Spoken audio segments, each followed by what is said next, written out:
ازيكم يا اصدقائي؟ فيلمنا النهارده حلو جدا وبيتكلم عن شخص ضحى ب25 سنة من عمره ومستقبله وحياته علشان ينقذ حب عمره. وبتبدأ احداث فيلمنا مع شاب اسمه كريشنا وهو قاعد مع حبيبته فاسو على شاطئ البحر. وقتها بتسأله فاسو ليه الشخص اللي بيحب ما بيقدرش يفكر كويس، فبيرد كريشنا عليها وبيعرفها لان الشخص ده بيبقى عقله واقف بسبب الحب. فبتتعصب فاسو وبتضربه، وبترجع تسأله مرة تانية ممكن حد يبعدنا عن بعض، وبيعرفها كريشنا ان ده مستحيل ولو حد فكر في كده هيولع فيه. وبتمر السنين وبنروح لسجن مومباي وبنشوف المساجين وهم داخلين المطبخ علشان يفطروا. وقتها بيدخل المطبخ زعيم العصابات واللي المساجين كلهم بيخافوا منه، فبيقرب من الطباخين وبيقف قدام واحد منهم ياخد كمية كبيرة من الاكل، وعلشان بيبقوا خايفين منه طبعا بيضطروا ينفذوا كلامه. وبيحب زعيم العصابة ده انه يرخم على واحد من المساجين كده، فبيروح لشخص قاعد لوحده بياكل. والمفاجأة بقى ان الشخص ده بيكون كريشنا، وبنشوف زعيم العصابة وهو بياخد صينية الاكل من قدام كريشنا وبيرميه في الارض. وقتها بيخافوا كل المساجين وبيتأكدوا ان في جريمة قتل هتحصل حالا، لكن مسجون عجوز كده من الطباخين بيسأل زميله كريشنا قلع نضارته ولا لا،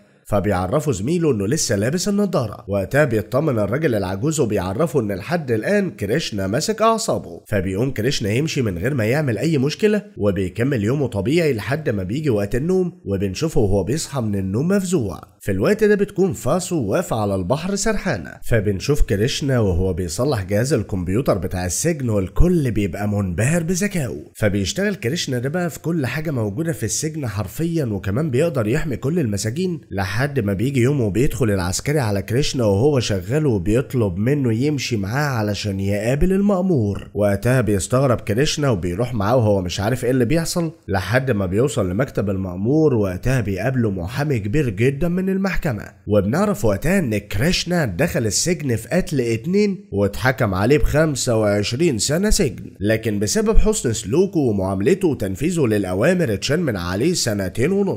وبيتضح ان كريشنا قدم طلب برفض الخروج قبل ما تخلص مدته، وبيعرفوا المحامي ان المحكمة رفضت، وبيسألوا عن سبب رفضه الخروج من السجن. في حد يرفض الخروج من السجن يا عمنا؟ فبيعرفوا كريشنا انه لسه مش جاهز يواجه المجتمع، وبيتعصب المحامي عليه وبيعرفوا انه مش قاعد في فندق. ووقتها بيسألوا المحامي عن سبب قتله للشابين اساسا، فبيزعل كريشنا كده وبيعرفوا ان كل المعلومات اللي محتاجها في الملف. وقتها بيضحك المحامي عليه وبيسأله البنت اللي دفعت عنها جت زارتك بعد ما اتسجنت كم مرة؟ فبيتعصب كريشنا وبيفضل ساكت. وقتها بيعرفوا المحامي يجهز نفسه علشان هيخرج تاني يوم، فبيسيبوا كريشنا وبيمشي وهو متعصب، وبيروح على زعيم العصابة اللي ضايقه وقت الاكل وبينزل في ضرب بدون اي رحمة. انا زهقان وهطلعه عليك. وقتها بيتدخل المساجين وبيحاولوا طبعا يبعدوهم عن بعض، فبيدخلوا العساكر كريشنا على الحبس الانفرادي وبياخدوا زعيم العصابة على المستشفى. الراجل اتدشدش خالص. المهم اول ما بيدخل كريشنا الحبس الانفرادي بيقعد في الارض كده. وقتها بيقرب عسكري منه وهو بيضحك وبيعرفه انه عارف سبب عدم خروجه من السجن، وهو ان حبيبته مش هتجيله لما يخرج. فبيضايق كريشنا وبيعرفه انه متاكد انها هتيجي تشوفه اكيد. في نفس الوقت بنشوف واحد من العساكر وهو بيقابل صاحب كريشنا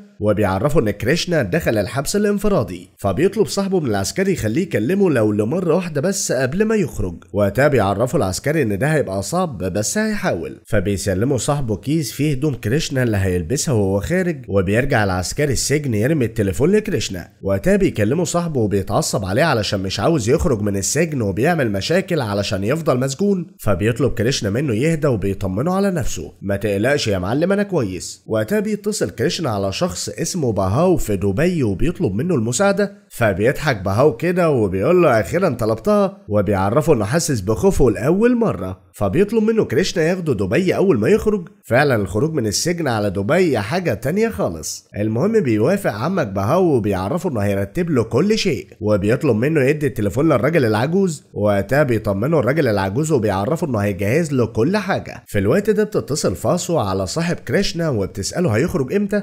فبيطمنها صاحبه عليه وبيعرفها ميعاد خروجه، وبيحكي لها على المشاكل اللي بيعملها علشان ما يخرجش من السجن. فبتحزن فاسو اكتر طبعا وبتقعد تعيط، وبتطلب منه يبعت لها رسالة اول ما يخرج طبعا. في الوقت ده بتفتكر اخر زيارة لكريشنا في السجن وهو بيطلب منها ما تزورهوش مرة تانية علشان ما تضعفوش، وبنشوف فاسو وهي بتبكي وبتحاول تكمل شغلها علشان محدش يلاحظ ضعفها. اما عمك كريشنا كان بيرجع بالاحداث للماضي لسنة 2002 وبنشوف فاسو وهي بنت جميلة بتجهز نفسها علشان تروح على كليتها، واول ما بيشوفها كريشنا من بعيد بيطلع يجري بسرعة من وسط اهل المنطقة علشان يلحقها، وفعلا بيفضل ماشي وراها في كل مكان علشان يحميها وكده. وقتها بتبقى فاسو فرحانة جدا وبتحبه على الاخر لدرجة انها بتكتب له ورقة وبتحطها في الاناء اللي هيتعلق في الشارع، مشيها اناء معلش. المهم بيحب كريشنا يثبت لها حبه الكبير اللي ملوش مثيل وبيتسلق كل الشباب لحد ما بيوصل للاناء وبياخد الورقة، لكن للاسف بيقع من فوق الشباب جسمه بيتكسر.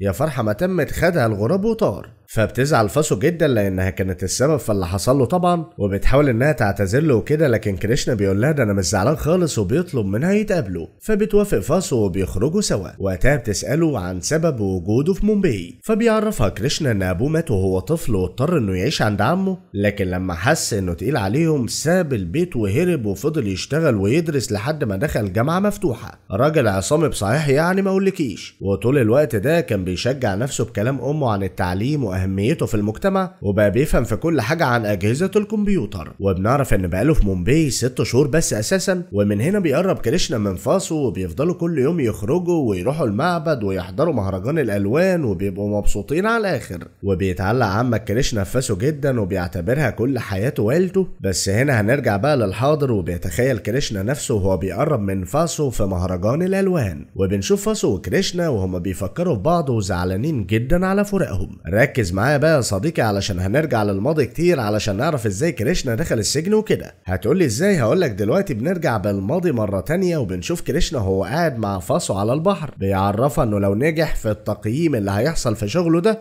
هيسافر يتدرب في ألمانيا لمدة 2 سنين، وقتها هتستقر حياته ماديا وتزهزه معاه والشنجن تعمل عمايلها، وهيقدر ساعتها يتقدم لعيلتها ومش هيبقى ليهم حجة يرفضوه. راح يا باشا كون نفسه بره وجه. فبتعرفوا فاسو ان اهلها صعبين جدا ومش هيوافقوا على جوازهم، وقتها بيتعصب كريشنا وبيعرفها انه هيقف قدام العالم كله علشانها. فبتعرفوا فاسو ان حلمها انها تهتم باخواتها لحد ما يتجوزوا، وكمان تكمل دراستها لحد ما توصل لمكان عالية. وقتها بتسأله فاسو عن احلامه، فبيضحك كريشنا وبيعرفها انها حلمه الوحيد واللي لازم يحققه. شفتوا بساطة الراجل في التعامل يا جدعان؟ يعني هي حلمها ان هي تحقق مش عارفه ايه، والراجل بس عايزها تكلمه. المهم بنرجع للحاضر وبنروح لتاني يوم وبنشوف كريشنا وهو بيودع اصحابه علشان يخلص اجراءات خروجه، وفي كل مرة بيخرج فيها من بوابات السجن بيبقى خايف لحد ما بيخلص اجراءات خروجه وبيلبس لبسه الجديد وبيخرج اخيرا من السجن. وقتها بيجري عليه صاحبه وما بيبقاش مصدق انه شافه مرة تانية. الواد ده شكله بيحبه بصحيح، وبيفضل كريشنا يبص حواليه بيدور على فاسو. وقتها بيطلب منه صاحبه يتصوروا سوا، فبيوافق كريشنا وهنا بيبعت صاحبه الصورة لفاسو. وفي نفس الوقت بتبقى فاسو بتودع جوزها قبل ما يخرج للشغل، واول ما بتوصل لها صورة كريشنا بتحس بوجع في قلبها وبتنزل دموعها. في الوقت ده بيوصل كريشنا على مطعم معين كان بيشتغل فيه وهو شاب، وبنرجع للماضي وبنشوف كريشنا وهو قاعد مع صاحب المطعم وبيعرفه انه جهز له صفحة يكتب فيها مبيعات اليوم والفلوس اللي كسبها وكده، وبيبقى صاحب المطعم طبعا فرحان بذكائه. وقتها بيقترح كريشنا عليه يعلق يافطة في المطعم يعرف الزباين يعني ان هم ملهمش فروع تانية، فبتعجب الفكرة صاحب المطعم جدا وبيقوم كريشنا علشان يرجع بيته، لكن اول ما بيخرج بيكتشف انه نسي مفتاح الموتوسيكل بتاعه. فلح يا اخويا من يومك. فبيرجع علشان ياخده، وهنا بيتصدم لما بيلاقي 3 شباب بيضربوا صاحب المطعم وعايزين يسرقوا كل الفلوس الموجودة. وقتها بيقلع كريشنا النضارة كده وبيعرض عليهم ينسى كل اللي حصل ده مقابل انهم يسيبوا صاحب المطعم ويمشوا من غير مشاكل، وبيهددهم انهم لو ما سمعوش كلامه هيهجم عليهم يضربهم. وقتها هيقدر يمسك على الاقل واحد فيهم، ولما هيسلموا للشرطة اكيد هيعترف على ال2 الباقيين. فبيخاف ال3 شباب وبيطلعوا يجروا. فبسرعة بيقرب كريشنا من صاحب المطعم يطمن عليه،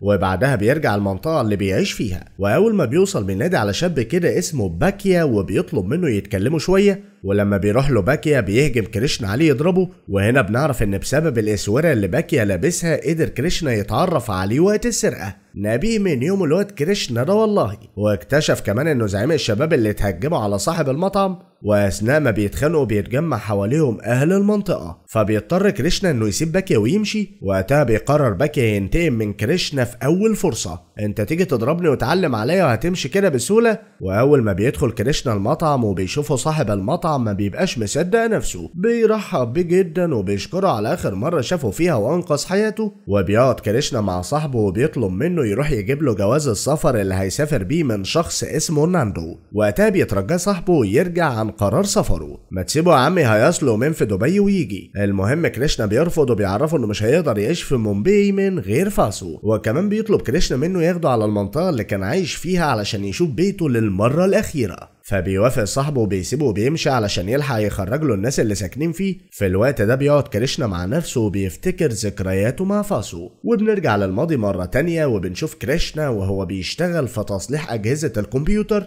واثناء ما بيكون شغال بينادي عليه مدير المكان. فبيروح له كريشنا وبينصدم لما بيلاقي مدير المكان بيطرده من شغله. وقتها ما بيبقاش عارف هو ايه اللي بيحصل يا جدعان، فبيترجى مديره يعرفه بس هو عمل ايه. وقتها بيضحك مديره بيعرفه انه خلاص هيحقق حلمه وهيسافر لألمانيا. يا جدع وقعت قلبنا الله يوقع قلبك. طبعا كريشنا بيفرح جدا وبيطلب من مديره اجازه يشوف فيها فاسو ويودعها. وبيوافق مديره وبسرعة بيتحرك كريشنا وبيروح لها كليتها. وأول ما بتشوفه بتفرح وبيطلب منها كريشنا تتصل على أهلها تعرفهم إنها هتتأخر شوية معاه كده. فبتوافق فاسو وبتتصل على أهلها تعرفهم إنها هتتأخر في الكلية. بعدها بياخدها كريشنا على مكانهم المفضل وبيعرفها إنه أخيرا هيسافر. وبتزعل فاسو طبعا لأنها مش هتشوفه غير بعد سنتين. وقتها بيعرف كريشنا إنه مش هيقدر يبعد عنها وبيقرر يرجع عن فكرة سفره. الله يخرب بيتك ضيعت لنا الواد. المهم فاسو بتمنعه وبتأكد له إنها هتستناه لحد ما يرجع. ظلمتك اني اسف. المهم يا صديقي بيقضوا طول اليوم مع بعض، ولما بيرجعوا على المنطقة اللي عايشين فيها بتطلب فاسو من كريشنا يقف على اول الشارع ويستنى شوية وبعدين يبقى يدخل وراها. وبيوافق كريشنا واثناء ما بتكون ماشية بينادي عليها وبيقول لها بحبك. فبتفرح فاسو طبعا وبتكمل طريقها. فركز بقى معايا يا صديقي علشان تعرف سبب دخول كريشنا السجن ايه بالظبط. اثناء يا سيدي ما بتكون فاسو ماشية بيطلع عليها باكيا زي ما توقعت انت كده واصحابه وبيخطفوها في مخزن. بيحاولوا يعتادوا عليها فبتحاول فاسو تجري منهم او تصرخ او تعمل اي حاجة، بس للأسف ما بتقدرش عليهم. وقتها بتصرخ بأعلى صوت تنادي على كريشنا. وطبعا كريشنا هيسمع صوتها أكيد وبيطلع يجري يدور عليها زي المجنون لحد ما بيلاقي شنطتها مرمية قدام المخزن. فبيدخل يهجم على باكيا وأصحابه يدور فيهم الضرب زي المجنون لحد ما بيقتل أصحاب باكيا. ولما بيشوف باكيا اللي حصل بيطلع يجري. وقتها بتقف فاسو في حالة من الصدمة. وهنا بيضيع مستقبل كريشنا وأحلامه وبيطلب منها ترجع على البيت بسرعة قبل ما الشرطة توصل. ولما فاسو بترفض بيتعصب عليها وبيترجاها تمشي علشان عيلتها. وقتها بتنفذ فاسو كلامه وبياخد كريشنا جثة الشابين وبيخرج بيهم للشارع. واول ما بيشوفوا العسكري بيطلب الشرطه وبيتسجن كريشنا. انا مش فاهم بصراحه ما حاولش يهرب ليه، بس المهم نرجع بقى للحاضر. لما بيوصل كريشنا وبياخده على بيته، واول ما بيوصل الحاره بيقف يفتكر ذكرياته وهو بيبص على فاسو عشان يرجعنا للماضي تاني ويفضل يشحططنا معاه. وبيفتكر كريشنا يا سيدي لما كان بيرجع على بيته وبيقف يبص على فاسو. وهنا بنعرف ان باكيا كان بيراقبه من بعيد علشان يعرف نقطه ضعفه ايه وينتقم منه. الموضوع كده شكله كان متخطط له من الاول لحد ما عرف انه بيحب فاسو فعلا وقرر ينتقم منه فيها. المهم نيجي بقى للحاضر وبيطلع كريشنا على بيته وبيروح على علبة الكهرباء. وبنعرف ان كريشنا كان مخبي خاتم جواز فاسو في علبة الكهرباء. وبينصدم كريشنا لما بيفتح العلبة ومش بيلاقي الخاتم. وهنا بيدخل عليه صاحبه وبيعرفه ان فاسو وصلت. فبينزل كريشنا يشوفها وهو مش مصدق نفسه. وهنا بتديله فاسو علبة الخاتم وبيعرف ان هي اللي خدته. فبيقف صاحب كريشنا يعيط على حبهم الكبير اللي ضاع. وقتها بتاخده فاسو على شاطئ البحر اللي كانوا بيقعدوا عليه. فبيسألها كريشنا عن أخبارها وإخواتها. فبتعرفه فاسو إن كل واحد من إخواتها اتخرجوا من كليات عالية الحمد لله، زي طب وهندسة والكلام اللي أنت عارفه ده صديقي يعني. وكمان أختها هتتجوز آخر الشهر. ولما بتفتح فاسو اللي حصل يوم الحادثة بيطلب منها كريشنا تنسى الماضي وتكمل حياتها. وبيسألها بتشتغل ايه. فبتعرفه انها فتحت سلسلة متاجر للحرف اليدوية وشغل هاند ميد انما ايه، وعندها فروع كتير في البلد وبره البلد كمان. وقتها بيسألها كريشنا عن جوزها. فبتعرفه ان اسمه ابهي. واثناء ما بيتكلموا بيتصل ابهي لانه بيجي على السيرة طبعا وبيطلب منها تروح له بسرعة. وهنا بينصدم كريشنا لما بيعرف ان فاسو حكت لأبي عنه عن اللي حصل يوم الحادثة، وبتعرفوا فاسو ان ابي مستنيهم في البيت وبتطلب منه يروح معاها. وقتها بيوافق كريشنا وهو متردد علشان مش عارف رد فعل ابي ايه. في الوقت ده بيروح صاحب كريشنا يجيب له جواز السفر من ناندو، وبيتفاجئ لما بيعرف ان ناندو تبقى بنت بتشتغل في تزوير جوازات السفر. المهم نرجع لكريشنا وفاسو لما بيوصلوا، وبينصدم كريشنا لما بيلاقي المحامي اللي راح له في السجن قاعد في مكتب ابي، وبيعرف ان ابي هو اللي ورا رفض طلبه بانه يكمل مدة عقوبته. فبيقعد ابي مع كريشنا وبيشكره كريشنا على مساعدته في خروجه من السجن. وقتها بيطلب منه ابي ما يعرفش فاسو، واثناء ما بيتكلموا بتقعد معاهم فاسو وبيعرفوا ابي انهم متجوزين من 12 سنة، وفي اول يوم جوازهم حكيت له فاسو عن كل حاجة، واول طلب ليها علشان توافق على الجواز انها تقابلك يا سيدي اول ما تخرج من السجن. يا سلام.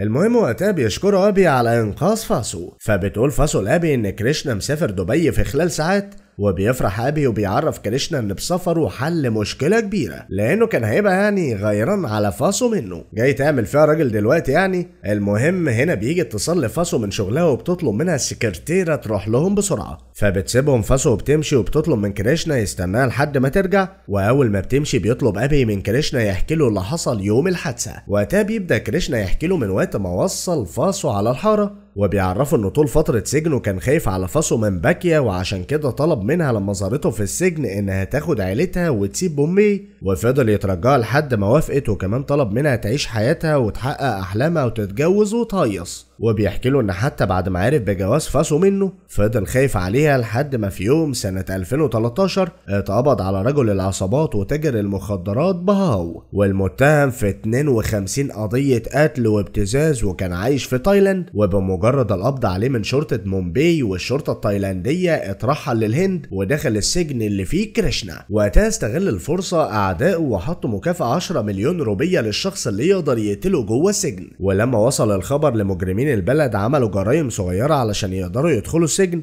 وقتها شاف كريشنا باكيا من وسط المجرمين وقرر انه يكمل حق فاسو. في الوقت ده بعت بهاو لكريشنا علشان يحميه من المجرمين اللي عايزين يقتلوه، وخصوصا لما عرف انه كبير السجن وكده. وقتها وافق كريشنا انه يحميه مقابل انه يخرج رجالته من الزنزانة ويفضل لوحده، فبيضطر بهاو طبعا انه يوافق على كلام كريشنا. وتاني يوم اتحرك باكيا ورجالته علشان يخلصوا على بهاو، وانصدم بهاو لما لقى باب الزنزانة بيتفتح عليه والحراس بيختفوا. وقبل ما يدخل باكيا ورجالته الزنزانة ظهر كريشنا وفضل يضرب فيهم واحد ورا التاني لحد ما خلص على رجالة باكيا، ومسك باكيا بقى موته من الضرب لحد ما كتفه. وقتها حاول باكيا طبعا يضربه بالسكينة، لكن كريشنا مسك ايده وغرز السكينة في رقبته وخلص عليه. انت بترفع عليا سكينة انا يا حبيبي؟ وقتها ارتاح من الخوف والقلق اللي كان حاسس بيهم بسبب باكيا. فتعالى نرجع للحاضر بقى يا صديقي لما بيعرف كريشنا ان فاسو واقفة وراه وسمعت كل كلامه. في الوقت ده اتصل صاحب كريشنا على تليفون ابي وطلب انه يكلم كريشنا،